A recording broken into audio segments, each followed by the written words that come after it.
जय श्री राम। आज हम बात करेंगे राम मंदिर के बारे में, तो चलिए स्टार्ट करते हैं। राम मंदिर एक हिंदू मंदिर है जो भारत के उत्तर प्रदेश के अयोध्या में निर्माणाधीन है। यह राम जन्मभूमि स्थल पर स्थित है, जो हिंदू धर्म के प्रमुख देवता राम की अनुमानित जन्मस्थली है। यह स्थल बाबरी मस्जिद का पूर्व स्थान है। 2019 में भारत के सर्वोच्च न्यायालय ने विवादित भूमि को मंदिर के लिए हिंदुओं को देने का सर्वसम्मत फैसला सुनाया। अदालत ने सबूत के तौर पर भारतीय पुरातत्व सर्वेक्षण (ASI) की एक रिपोर्ट का हवाला दिया, जिसमें ध्वस्त बाबरी मस्जिद के नीचे एक संरचना की मौजूदगी का सुझाव दिया गया था, जिसे गैर इस्लामिक माना गया था। राम मंदिर के निर्माण की शुरुआत के लिए शिलान्यास समारोह 5 अगस्त 2020 को प्रधानमंत्री नरेंद्र मोदी द्वारा किया गया था। वर्तमान में निर्माणाधीन मंदिर की देखरेख श्री राम जन्मभूमि तीर्थ क्षेत्र ट्रस्ट द्वारा की जा रही है। मंदिर के उद्घाटन के साथ गर्भगृह में राम के शिशु रूप राम लल्ला की प्राण प्रतिष्ठा अनुवादित अभिषेक समारोह 22 जनवरी 2024 को की जाएगी। प्राचीन एवं मध्यकालीन राम विष्णु के अवतार एक हिंदू देवता है। प्राचीन भारतीय महाकाव्य रामायण के अनुसार राम का जन्म अयोध्या में हुआ था। 16वीं शताब्दी में बाबर ने पूरे उत्तर भारत में मंदिरों पर आक्रमण की अपनी श्रृंखला में मंदिर पर हमला किया और उसे नष्ट कर दिया। बाद में मुगलों ने एक मस्जिद बाबरी मस्जिद का निर्माण किया, जिसे राम की जन्मभूमि राम जन्मभूमि का स्थान माना जाता है। मस्जिद का सबसे पहला रिकॉर्ड 1767 में मिलता है, जो जेसुइट मिशनरी जोसेफ टिफेंथेलर द्वारा लिखित लैटिन पुस्तक डिस्क्रिप्टियो इंडिया में है। उनके अनुसार मस्जिद का निर्माण रामकोट मंदिर, जिसे अयोध्या में राम का किला माना जाता है, और बेदी, जहां राम का जन्मस्थान है, को नष्ट करके किया गया था। धार्मिक हिंसा की पहली घटना 1853 में दर्ज की गई थी। दिसंबर 1858 में ब्रिटिश प्रशासन ने विवादित स्थल पर हिंदुओं को पूजा अनुवाद अनुष्ठान आयोजित करने से प्रतिबंधित कर दिया था। मस्जिद के बाहर अनुष्ठान आयोजित करने के लिए एक मंच बनाया गया था। ट्रस्ट का गठन अंततः श्री राम जन्मभूमि तीर्थ क्षेत्र के नाम से किया गया। 5 फरवरी 2020 को भारत की संसद में यह घोषणा की गई कि प्रधानमंत्री नरेंद्र मोदी के नेतृत्व वाली सरकार ने मंदिर निर्माण की योजना स्वीकार कर ली है। 2 दिन बाद 7 फरवरी को अयोध्या से 22 किलोमीटर 14 मील दूर धन्नीपुर गांव में एक नई मस्जिद बनाने के लिए 5 एकड़ जमीन आवंटित की गई।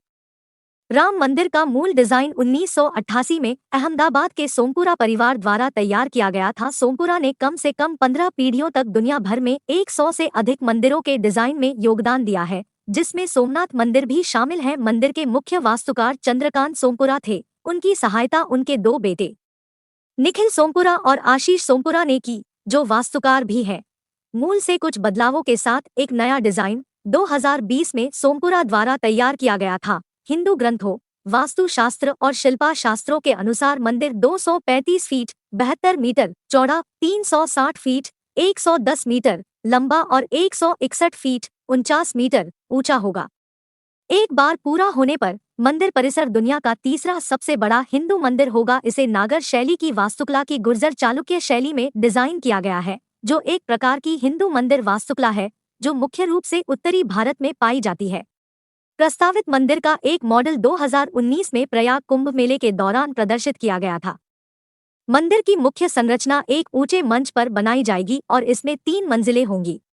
इसमें गर्भगृह के मध्य में और प्रवेश द्वार पर 5 मंडप होंगे। एक तरफ 3 मंडप कुडू, नृत्य और रंग के होंगे और दूसरी तरफ के 2 मंडप कीर्तन और प्रार्थना के होंगे। नागर शैली में मंडपों को शिखरों से सजाया जाता है। इमारत में कुल 366 कॉलम होंगे। स्तंभों में प्रत्येक में 16 मूर्तियां होंगी, जिनमें शिव के अवतार 10 दशावतार 64 योगिनियां और देवी सरस्वती के 12 अवतार शामिल होंगे। सीढ़ियों की चौड़ाई 16 फीट 4.9 मीटर होगी। शास्त्रों के अनुसार विष्णु को समर्पित मंदिरों के डिजाइन में गर्भगृह का आकार अष्टकोणीय होगा। मंदिर 10 एकड़ 0.040 किमी 2 में बनाया जाएगा और 57 एकड़ 0.23 किलोमीटर 2 भूमि को एक प्रार्थना कक्ष, एक व्याख्यान कक्ष, एक शैक्षिक सुविधा और एक सहित अन्य सुविधाओं के साथ एक परिसर में विकसित किया जाएगा। संग्रहालय और एक कैफेटेरिया। मंदिर समिति के अनुसार 70,000 से अधिक लोग इस स्थल का दौरा कर सकेंगे। लार्सन एंड टुब्रो ने मंदिर के डिजाइन और निर्माण की निःशुल्क देखरेख करने की पेशकश की और परियोजना के ठेकेदार बन गए। केंद्रीय भवन अनुसंधान संस्थान राष्ट्रीय भूभौतिकीय अनुसंधान संस्थान और बॉम्बे, गुवाहाटी और मद्रास IIT मिट्टी परीक्षण, कंक्रीट और डिजाइन जैसे क्षेत्रों में सहायता कर रहे हैं। निर्माण कार्य राजस्थान के बांसी से 6 लाख घन फीट 17,000 मीटर 3 बलुआ पत्थर से पूरा किया जाएगा। मंदिर के निर्माण में लोहे का उपयोग नहीं होगा और पत्थर के खंडों को जोड़ने के लिए 10,000 तांबे की प्लेटों की आवश्यकता होगी। सांस्कृतिक रूप से महत्वपूर्ण कदम में थाईलैंड भी राम जन्मभूमि पर मिट्टी भेजकर राम मंदिर के उद्घाटन में प्रतीकात्मक रूप से योगदान दे रहा है, जो मंदिर के सम्मान के लिए थाईलैंड की 2 नदियों से पानी भेजने के अपने पूर्व संकेत पर आधारित है। देव रामलला विराजमान। विष्णु के अवतार राम का शिशु रूप मंदिर के प्रमुख देवता है। रामलला की पोशाक दर्जी भगवत प्रसाद और शंकर लाल ने सिली थी, जो राम की मूर्ति के चौथी पीढ़ी के दर्जी थे। रामलला 1989 में विवादित स्थल पर अदालती मामले में एक वादी थे। उन्हें कानून द्वारा न्यायिक व्यक्ति माना जाता था। उनका प्रतिनिधित्व VHP के वरिष्ठ नेता त्रिलोकी नाथ पांडे ने किया, जिन्हें रामलला का सबसे करीबी मानवीय मित्र माना जाता था। मंदिर ट्रस्ट के अनुसार अंतिम ब्लूप्रिंट में मंदिर के मैदान में सूर्य, गणेश, शिव, दुर्गा, विष्णु और ब्रह्मा को समर्पित मंदिर शामिल है। मंदिर के गर्भगृह में रामलला की 2 मूर्तियां, उनमें से एक 5 वर्ष पुरानी, स्थापित की जाएंगी। भूमि पूजन समारोह। प्रधानमंत्री नरेंद्र मोदी राम मंदिर के लिए भूमि पूजन या भूमि पूजन समारोह कर रहे हैं। इसमें राष्ट्रीय स्वयंसेवक संघ RSS के प्रमुख मोहन भागवत और गुजरात की पूर्व मुख्यमंत्री आनंदीबेन पटेल भी दिखाई दे रही है। मंदिर का निर्माण आधिकारिक तौर पर 5 अगस्त 2020 को भूमि पूजन या भूमि पूजन समारोह के बाद फिर से शुरू हुआ। भूमि पूजन समारोह से पहले 3 दिवसीय वैदिक अनुष्ठान आयोजित किया गया था, जो 40 किलोग्राम 88 पाउंड चांदी की ईंट की स्थापना के आसपास घूमता था। प्रधानमंत्री नरेंद्र मोदी द्वारा शिलान्यास एक दिन पहले 4 अगस्त को सभी प्रमुख देवताओं को मंदिर में आमंत्रित करने के लिए रामार्चन पूजा, श्री राम के चरणों की पूजा की गई था।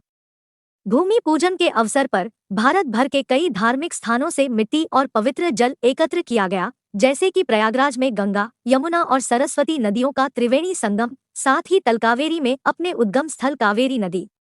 कर्नाटक और असम में कामाख्या मंदिर को आशीर्वाद देने के लिए देश भर के विभिन्न हिंदू मंदिरों, गुरुद्वारों और जैन मंदिरों के साथ साथ 4 धाम के 4 तीर्थ स्थानों से भी मिट्टी भेजी गई थी। 5 अगस्त को प्रधानमंत्री नरेंद्र मोदी ने दिन के कार्यक्रमों के लिए भगवान हनुमान का आशीर्वाद लेने के लिए अयोध्या के हनुमानगढ़ी मंदिर में पूजा की। इसके बाद राम मंदिर का भूमि पूजन समारोह हुआ। उत्तर प्रदेश के मुख्यमंत्री योगी आदित्यनाथ, राष्ट्रीय स्वयंसेवक संघ RSS के प्रमुख मोहन भागवत, राम जन्मभूमि न्यास और श्री राम जन्मभूमि तीर्थ क्षेत्र के प्रमुख नृत्य गोपाल दास और प्रधानमंत्री नरेंद्र मोदी ने भाषण दिए।